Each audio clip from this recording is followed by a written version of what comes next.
If I've learned anything about the socio-political climate of current year, it's that the internet never forgets bad takes. A bad take is when someone holds an opinion, which they're entitled to, despite it being factually wrong. Such as honestly believing that Fullmetal Alchemist Brotherhood is the better show of the two. Or perhaps you really think that this is a good mascot for a professional sports team and not an abomination unto mankind. Or maybe, just maybe, you believe that bargain basement craft store side cutters are great for the tiny parts of a Gundam plastic model kit. Enough so that you proceeded to tell a few thousand people in a video on the internet. I stand before you today as a man with a bad take on Snips. A bad take that I wish to correct.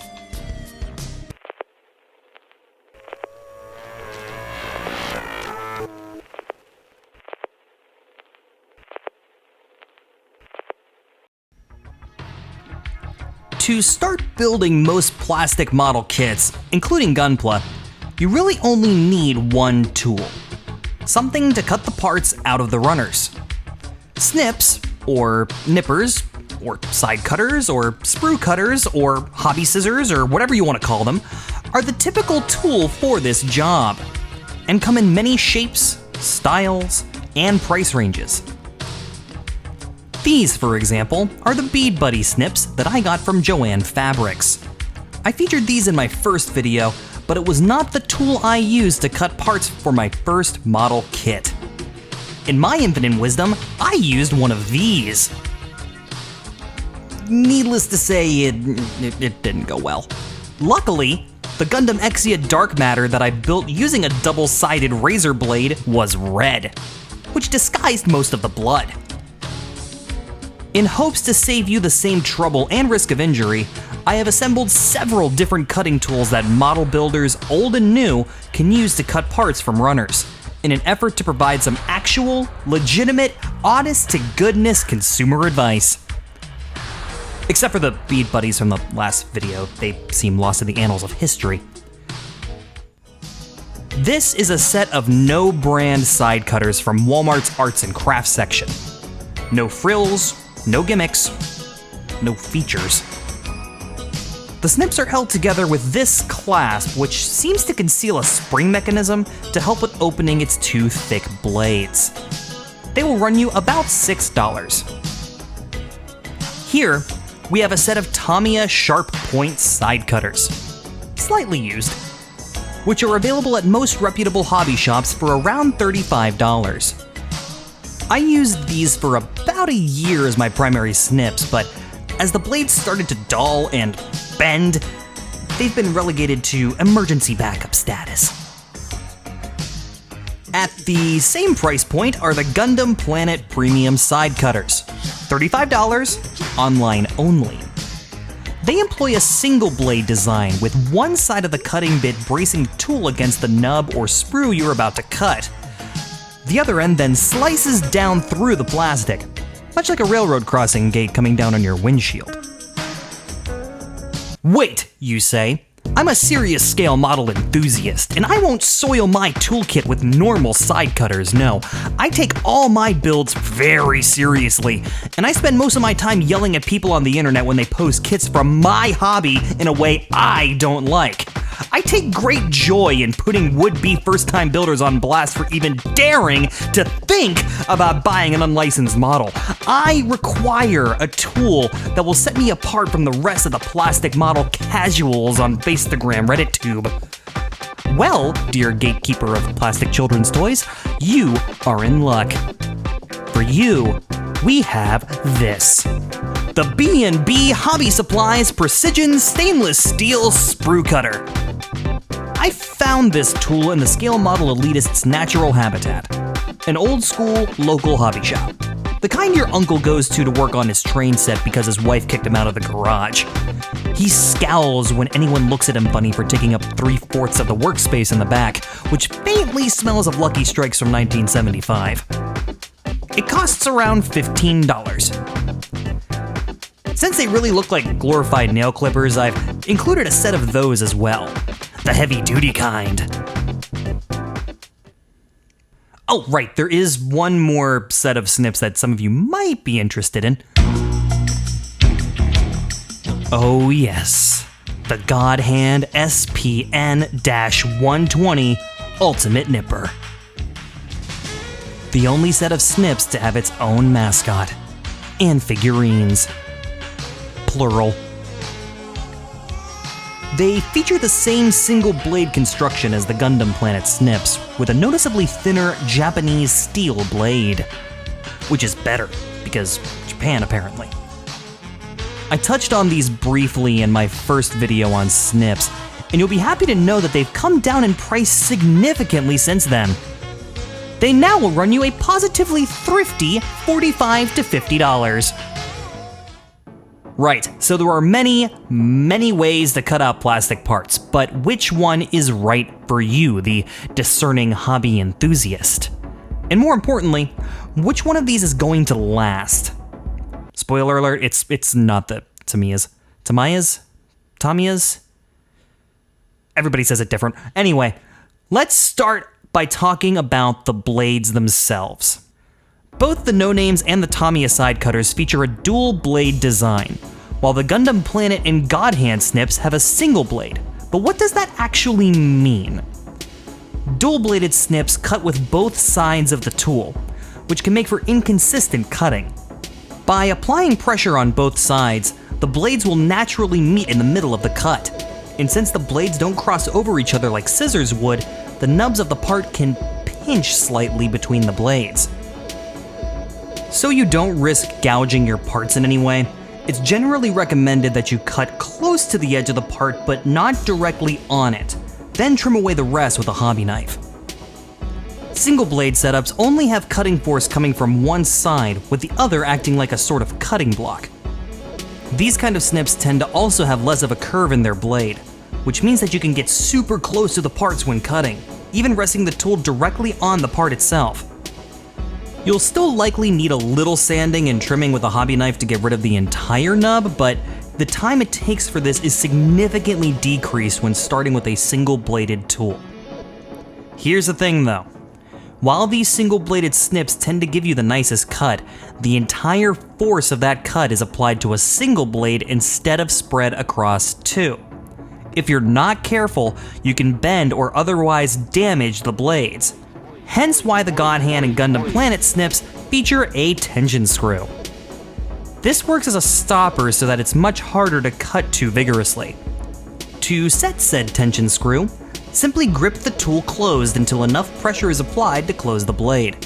Then tighten the screw. The other end of the screw then works as a brace, preventing overly aggressive cutting. I prefer the screw on the God Hand because it doesn't require a special tool to tighten it, while the Gundam Planet snips need a tiny hex key. The B&B Precision Sprue Cutter, on the other hand, cares not for the cutting techniques of the common hobbyist. These snips come straight down onto the part in order to cut them out, working like a sharp, pointy set of tweezers rather than a cutting tool. The blade is then bent in and narrows at one end, so you can get your tool into the runner. This means that on kits with small parts, like Gunpla, you're only really using a quarter of the cutting surface to ever make cuts. And since the blades are situated on wide, thin metal beams, you end up having to squeeze much harder to get through the part, as the metal flexes under pressure. When cutting out parts using these tools, start by cutting the sprue, the skinny bit attached to the part, where it meets the runner and gets thicker. Then use your snips again to cut away the excess. Try to avoid using the tip of the tool as much as possible to avoid unnecessary wear and tear. Finally, use your hobby knife to clean up the remaining nub mark as you see fit. So how does all of this work in practice? For this test, we'll be using the base plate of an Action Base 5, and for each of the 6 sprues, a different set of side cutters. We'll start with our no-name bargain basement Walmart side cutters. Next up, our Tamiya Sharp Point side cutters. And if you think I'm being unfair by using some slightly damaged snips here, I think it's important to show the kind of performance you're going to get after a year's worth of use. Next up, our Gundam Planet Premium Side Cutters.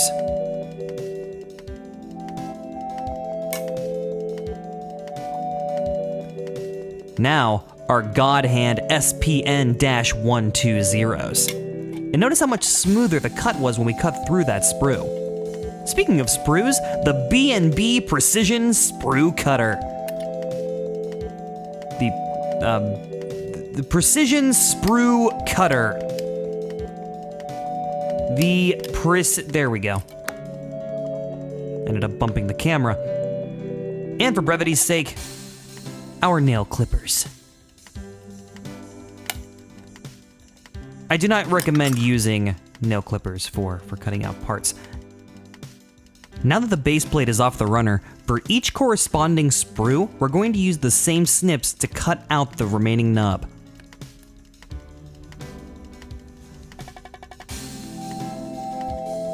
Our bargain basement snips performed pretty well. Now on to our sharp points.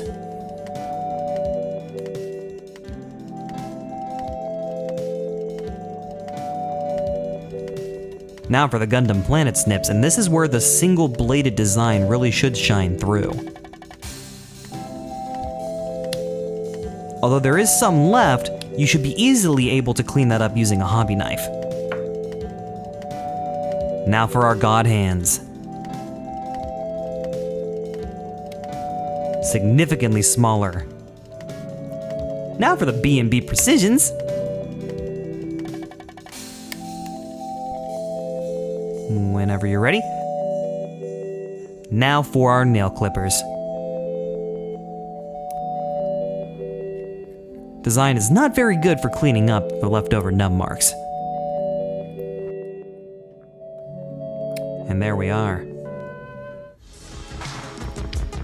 As you can see, cutting against the part, the Gundam Planet and God Hand snips fared far better, leaving a barely noticeable mark on the part.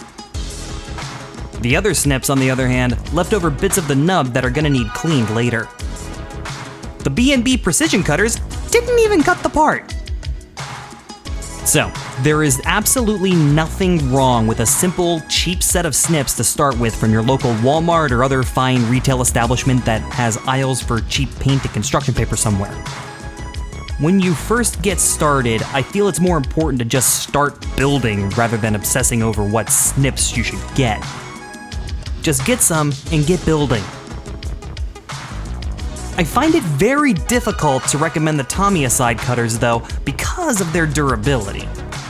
They worked okay at first, but after about a dozen kits, pitting just like this started to show in the blades, and eventually, the point of the sharp points sheared right off.